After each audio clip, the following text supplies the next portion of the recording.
Ayo berinvestasi akhirat, bangun rumahmu di surganya. Sempurnakanlah ibadah Anda dengan beramal jariah yang pahalanya tidak terputus hingga akhir kiamat.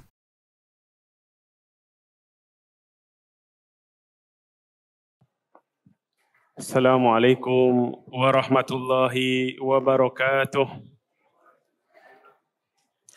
Alhamdulillahilladzi hadana lihada wa ma kunna linahtadiya laula an hadana Allah.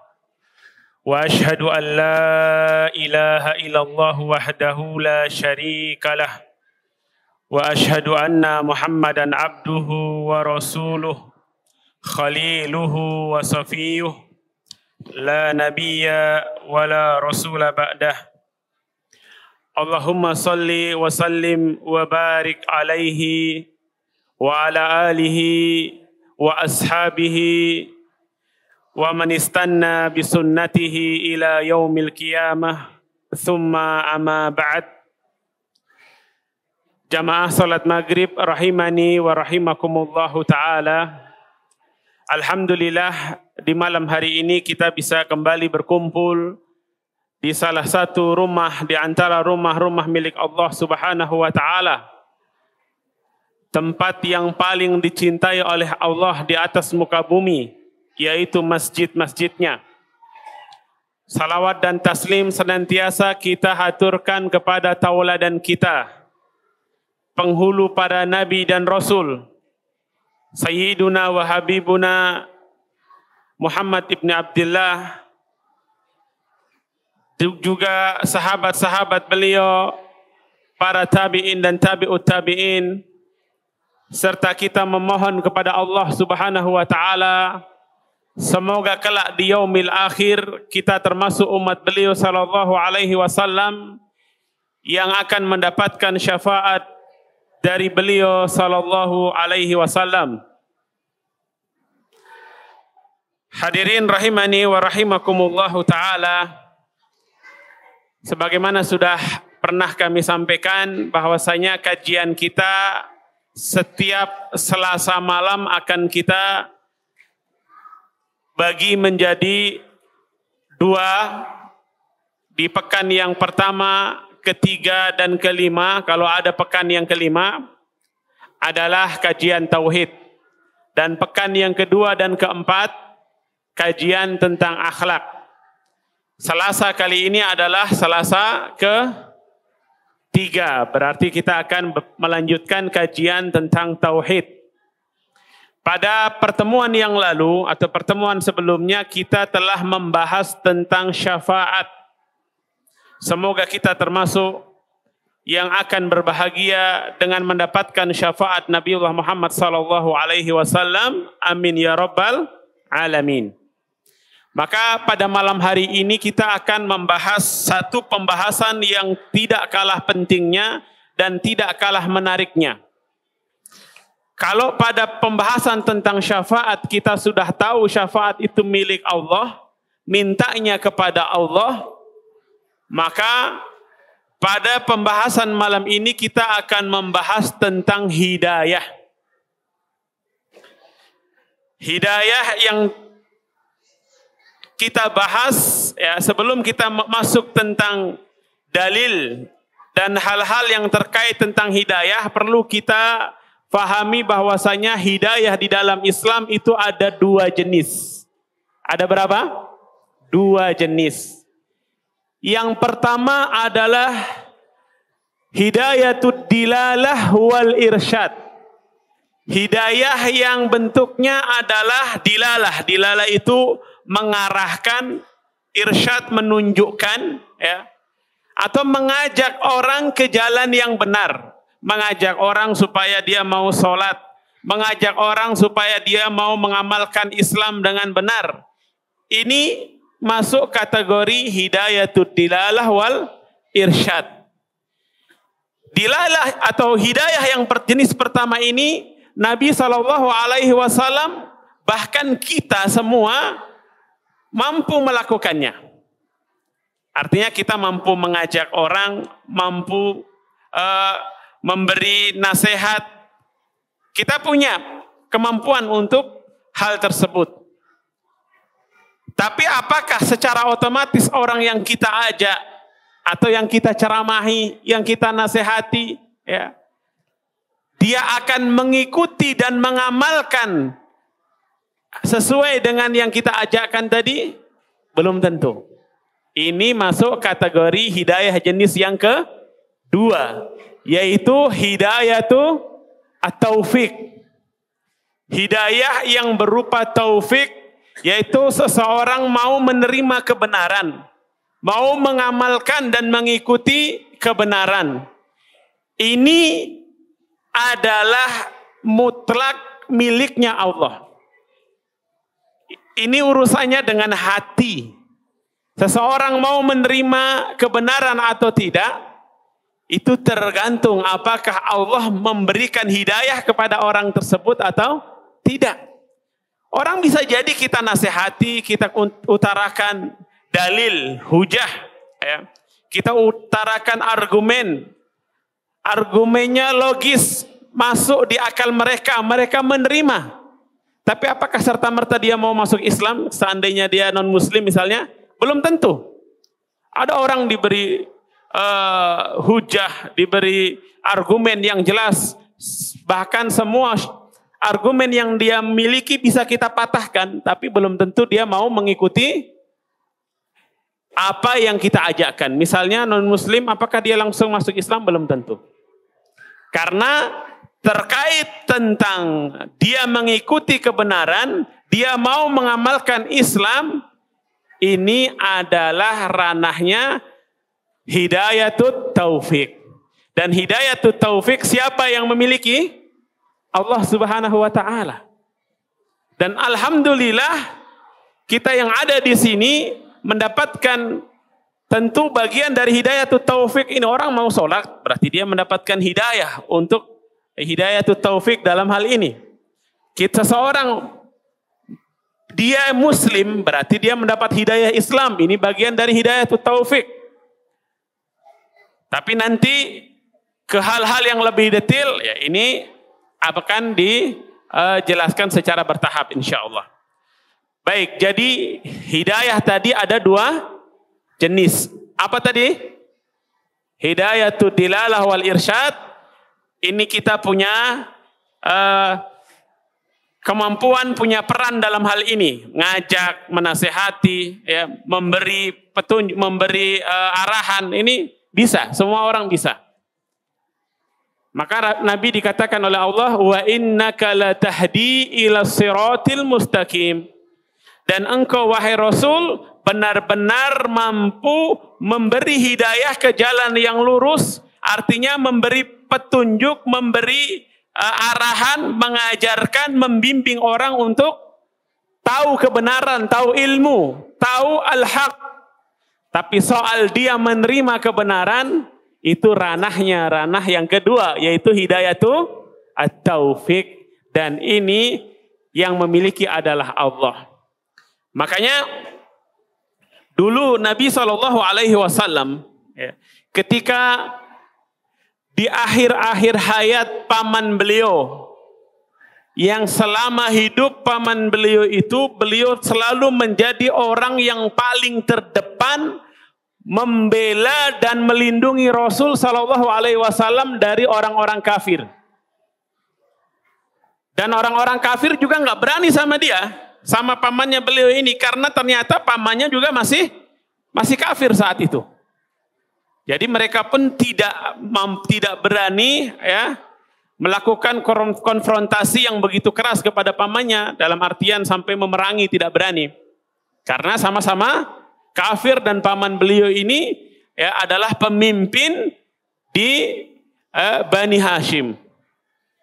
Siapa paman beliau ini? Ada yang tahu? Siapa pamannya?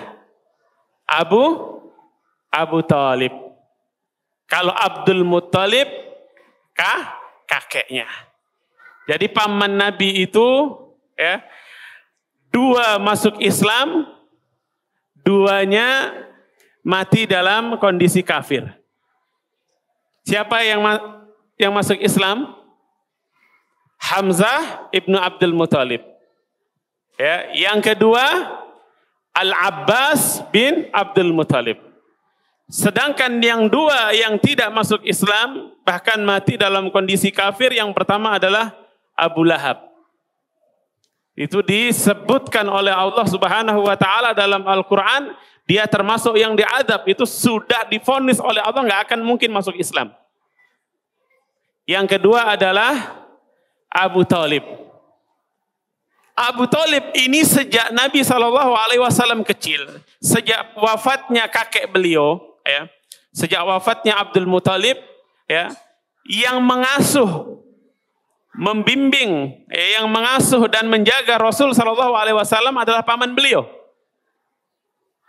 Sampai ketika Nabi SAW sudah dewasa, sampai ketika Nabi bahkan diangkat menjadi Rasul, beliau orang yang paling di depan membela dan melindungi Rasulullah. Meskipun dia tidak masuk Islam, meskipun dia belum Islam. Maka sangat wajar kalau Nabi SAW begitu ingin dan begitu berharap agar paman beliau ini juga mau masuk Islam dan mendapatkan hidayah taufik. Paman beliau ini bukan orang yang bodoh, bukan. Abu Thalib itu orang yang sangat cerdas. Beliau pemimpin Bani Hashim. Bahkan beliau mengatakan, laula makhafata malamatin inni la'arifu anna dina Muhammadin min ahsani dinal bariyah walaula makhafata malamatin lakuntu lahu sam'an wa ta'atan atau kama qala. Beliau mengatakan, saya tahu bahwasanya agama Islam, agamanya keponakanku ini adalah agama yang paling benar di atas muka bumi, agama yang diikuti oleh manusia. Seandainya bukan karena khawatir saya akan dicerca, dicela oleh kaumku, pasti saya sudah masuk Islam. Ada yang menghalangi dia untuk masuk Islam, yaitu khawatir nanti dianggap mengolok-olok agama nenek moyang, agama Abdul Muthalib. Makanya beliau bahkan sampai di saat kondisi sakit parah masih dalam kondisi kafir. Dan Nabi SAW sangat ingin paman beliau tadi mendapatkan hidayah. Maka sebagaimana diriwayatkan oleh Ibnul Musayyib dari bapak beliau radhiyallahu taala anhu maqal, lama hadarat Abu Thalib al-wafah ja'ahu Rasulullah sallallahu alaihi wasallam wa indahu Abdullah ibnu Umayyah wa Abu Jahal. Faqala lahu ya am qul la ilaha illallah kalimatan uhajju laka biha indallah. Faqala lah atarghabu an millati Abdul Muttalib? Fa'ada alaihi assalatu wassalam fa'ada fakana akhiru ma qala huwa ala millati Abdul Muttalib wa aba an yaqula la ilaha illallah. Faqala an-nabi sallallahu alaihi wasallam la astaghfiranna lak ma lam unha anka. Fa'anzalallahu azza wa jal ma kana lin-nabiyyi wal-ladina amanu an yastaghfiru lil musyrikin walau kanu uli qurba. Dalam hadis ini diceritakan bahwasanya Nabi ketika paman beliau sedang sakit parah, ya, datanglah beliau mengunjungi pamannya sembari ingin mendakwahi, dengan tujuannya mendakwahi pamannya agar masuk Islam. Maka ternyata ketika Nabi datang, di situ juga ada pembesar-pembesar kufar Quraisy, ya. Ada Abdullah ibnu Umayyah dan ada Abu Jahal. Dua-duanya ini adalah dedengkot musyrikin pada saat itu. Ketika itu Rasul Shallallahu Alaihi Wasallam dengan lembut mengajak kepada pamannya, ya am, wahai pamanku. Kalau perkataan ya am ini dalam tradisi orang Arab, ini adalah panggilan yang menunjukkan hormat dan sayang untuk pamannya. Dan paman itu ya, apalagi beliau sejak kecil dirawat oleh pamannya, ya, paman ini sudah ya seakan-akan seperti bapak bagi beliau. Ya. Beliau sangat ingin pamannya mendapatkan hidayah. Maka beliau katakan, ya am, wahai pamanku, qul la ilaha illallah. Tolong katakan la ilaha illallah, kalimatan uhajulaka biha indallah. Dengan satu kalimat itu, saya akan membelamu nanti di hadapan Allah. Saya akan bersaksi untukmu di hadapan Allah. Yang penting paman mau mengucapkan la ilaha illallah. Tapi orang-orang musyrik dulu, orang-orang Quraisy, yang notabene-nya mereka adalah orang-orang Arab asli, sangat paham bahasa Arab. Kalau sudah mengucapkan la ilaha illallah, dia tahu konsekuensinya. Berarti dia meyakini bahwasanya Tuhan yang benar, Tuhan yang boleh disembah hanya Allah. Selain itu semuanya batil. Berarti yang disembah oleh nenek moyangnya, yang disembah oleh dia selama ini semuanya batil. Maka ketika Rasul mengajak seperti itu, dua orang dedengkot Quraisy tadi tidak tinggal diam. Ya, dia langsung mengkanter. Apa dikatakan? Atarghabu an millati Abdul Muthalib? Masa ente mau masuk Islam, apa ente benci dengan agamanya bapakmu, agamanya Abdul Muthalib? Ya mungkin awalnya sudah mau, akhirnya down lagi. Maka Nabi SAW tidak patah semangat. Beliau pun mengulangi, Qul ya am la ilaha illallah, kalimatan uhajju laka biha indallah. Wahai paman, tolong ucapkan la ilaha illallah, yang dengan kalimat itu saya akan membelamu nanti di sisi Allah di hari kiamat. Kedua dedengkot Quraisy tadi pun sama. Dia enggak mau kalah. Mereka atarghabu an millati Abdul Muthalib. Lagi dia mengkanter lagi. Yang sampai akhirnya, sampai akhir hayatnya pun ternyata Abu Thalib dia memilih untuk tidak mengucapkan la ilaha illallah dan mati dalam kondisi kafir. Maka dengan kondisi itu Rasul SAW sangat sedih. Sampai-sampai beliau mengatakan la astaghfiranna laka malam unha angka. Saya pasti akan mendoakanmu selama saya tidak dilarang untuk mendoakanmu oleh Allah. Ingin, bahkan ketika di dunia nggak dapat hidayah, beliau ingin nanti diampuni, tapi ternyata Allah turunkan firman Allah, maka lin nabi walladzina amanu an yastaghfiru lil musyrikina walau kanu uli qurba.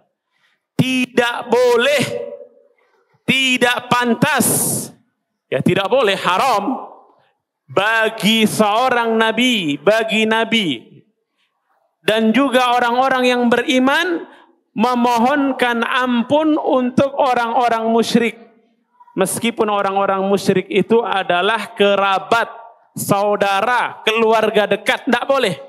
Kalau dia mati dalam kondisi musyrik, urusannya serahkan pada Allah. Karena sudah beda jalan. Adapun kalau di dunia kita minta kepada Allah agar dia dapat hidayah, tidak apa-apa, boleh. Malahan nggak boleh kita melaknat, ya, memvonis orang ini pasti masuk neraka. Bahkan mendoakan supaya orang tadi masuk neraka meskipun dia kafir, ya. Sebagian ulama mengatakan tidak boleh, haram. Sebagian mengatakan makruh.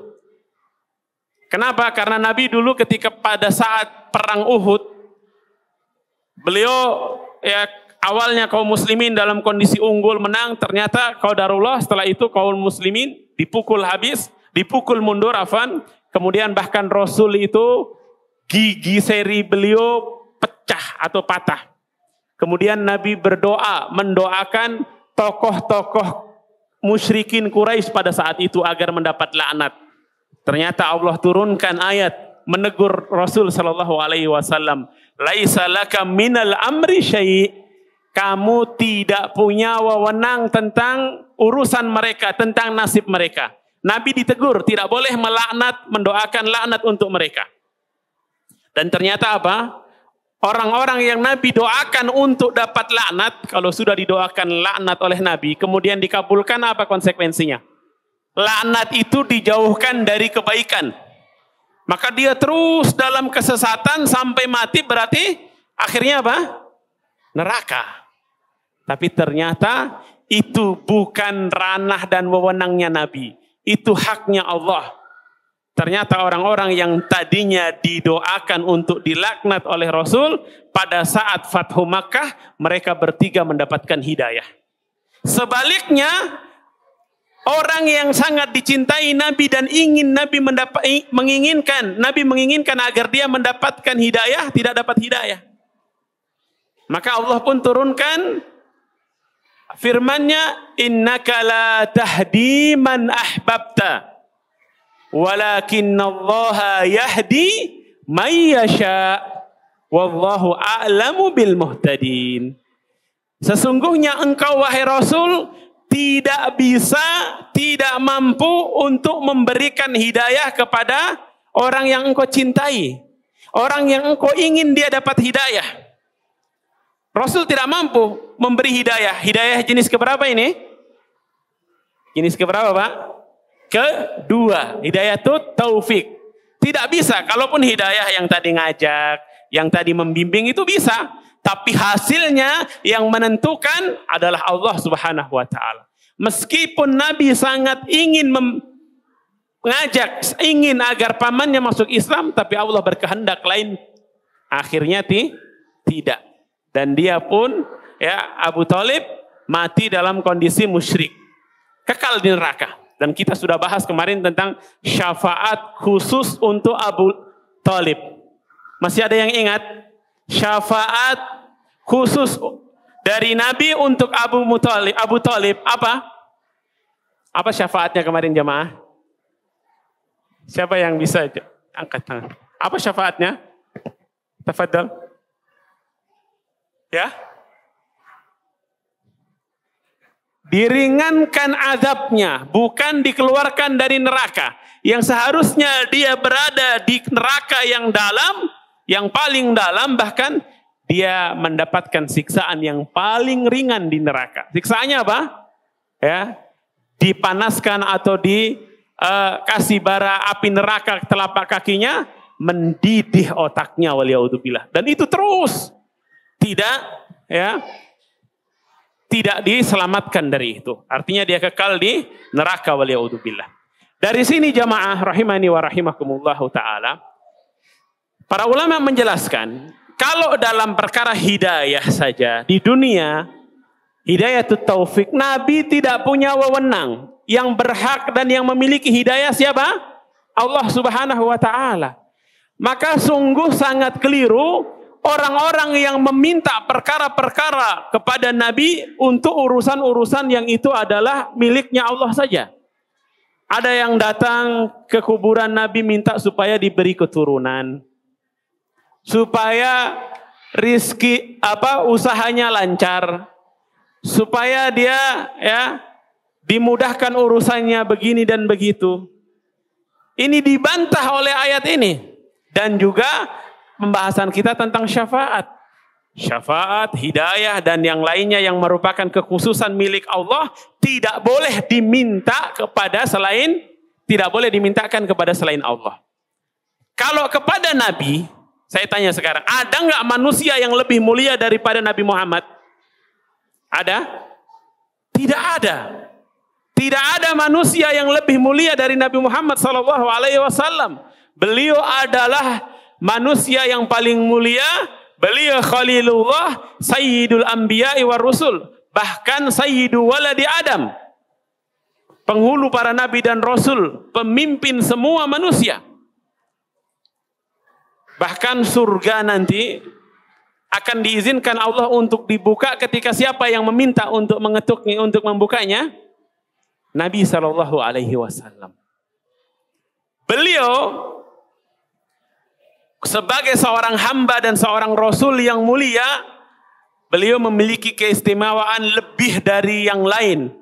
Tetapi keistimewaan itu telah ditentukan oleh Allah Subhanahu wa taala. Bukan mutlak apa yang diinginkan oleh Nabi pasti terjadi, tidak. Buktinya apa?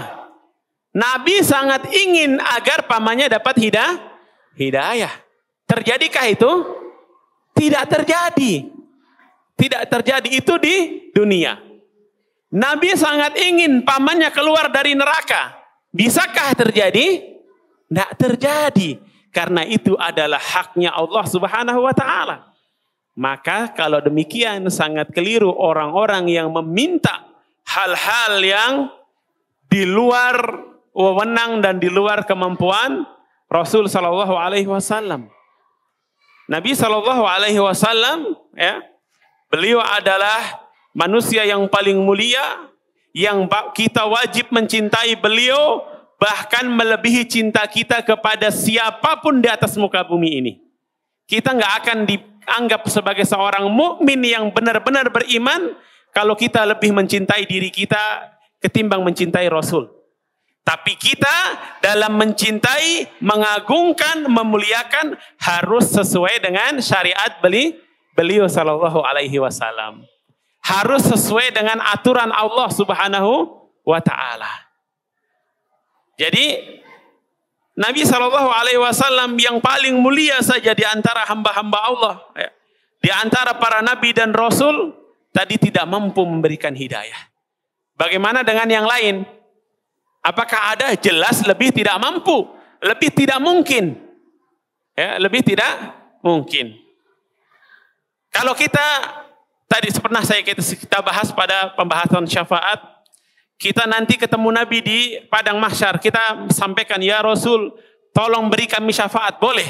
Tapi kalau sekarang kita mintanya, ya Allah, nanti di hari kiamat karuniakanlah syafaat Nabimu untuk kami. Jangan datang ke kuburan Nabi minta, ya Nabi berilah kami syafaat, tidak boleh. Ya Nabi berilah kami hidayah, ya Nabi berilah kami ini dan itu, tidak boleh. Adapun kita meminta keberkahan dengan mengikuti syariat beliau, mengikuti ajaran beliau, ya, menegakkan syariat beliau sallallahu alaihi wasallam, mencintai beliau, mencintai orang-orang yang beliau cintai, mencintai ahli bait beliau. Ini adalah sebab agar kita mendapatkan keberkahan. Tentu batasan-batasannya sesuai yang diatur oleh syariat Islam, diatur oleh Allah dan dijelaskan oleh Rasulullah sallallahu alaihi wasallam. Maka ayat ini dan juga hadis tadi membantah perbuatan atau sikap sebagian orang yang mereka berlebih-lebihan, gulu. Nabi sallallahu alaihi wasallam manusia yang paling mulia, itu tidak lagi boleh diperdebatkan. Kalau ada yang memperdebatkan berarti ada masalah dengan keimanannya. Para sahabat itu sangat ingin memuliakan Nabi dengan semulia-mulianya. Tapi tatkala mereka melakukan hal yang tidak sesuai dengan syariat, maka Nabi tegur. Contoh, Abdullah bin Mas'ud ketika pulang dari negeri Yaman. Orang di Yaman sana dulu orang Nasoro rata-rata. Orang Nasoro dulu di sana kalau menghormati rajanya mereka sujud, Pak. Sujud. Maka sahabat tadi pulang dari Yaman datang ke Madinah langsung sujud kepada Nabi. Nabi pun tidak mengatakan langsung menghardik, tapi mengatakan apa? Mahada ya Mu'ad. Apa yang kamu lakukan ini? Apa yang kamu lakukan wahai Mu'ad? Wahai Rasul, saya lihat di sana mereka kalau menghormati raja-rajanya itu dengan sujud. Anda lebih pantas untuk diperlakukan seperti itu daripada mereka. Benar tidak? Logika yang dipahami oleh Mu'ad bin Jabal. Benar atau tidak? Benar. Rasul lebih pantas dimuliakan dari siapapun. Tapi apakah cara memuliakan dengan cara seperti itu benar? Ini yang dikoreksi oleh Nabi. La ya Mu'ad. Tidak ya Mu'ad. Tidak boleh orang sujud kepada manusia. Lau kuntu amiran li ahadan an yasjuda li ahadin la amartu al-mar'ata an tasjuda li ba'liha. Seandainya saya boleh memerintahkan orang untuk sujud, saya akan perintahkan tuh istri untuk sujud sama suaminya. Tidak boleh. Nabi karena sayangnya beliau dengan umat ini, meskipun niatnya sahabat tadi benar, tapi kalau nggak pas, nggak tepat, nggak sesuai syariat, tetap dikoreksi, tetap diedukasi. Ini loh yang benar.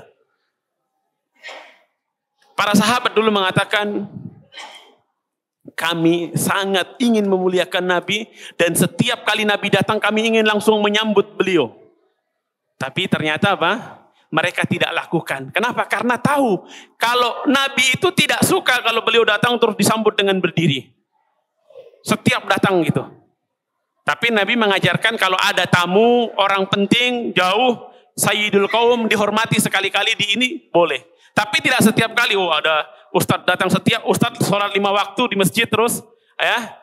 Setiap kali datang semua jamaah berdiri menyambut. Ini tidak dilakukan oleh sahabat.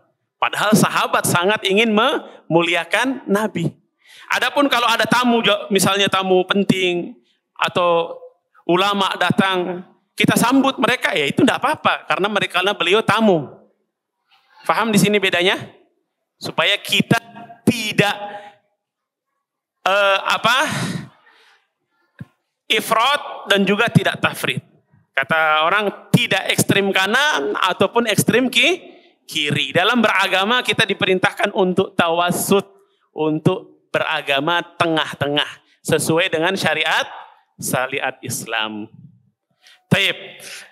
Jadi pelajaran yang sangat penting yang dapat kita petik dari kisah tadi, di antaranya yang kita bahas tadi, kemudian juga bahwasanya kita berteman, Pak, bergaul, pilih circle yang baik, teman yang baik. Karena teman yang buruk, kata Nabi SAW, "Matsalul jalisi sholih wa jalisi su' kamatsali hamilil misk wa nafihil kir." Perumpamaan teman yang baik dan teman yang buruk, teman yang baik itu seperti penjual minyak wangi. Teman yang buruk itu peniup tungku pandai besi.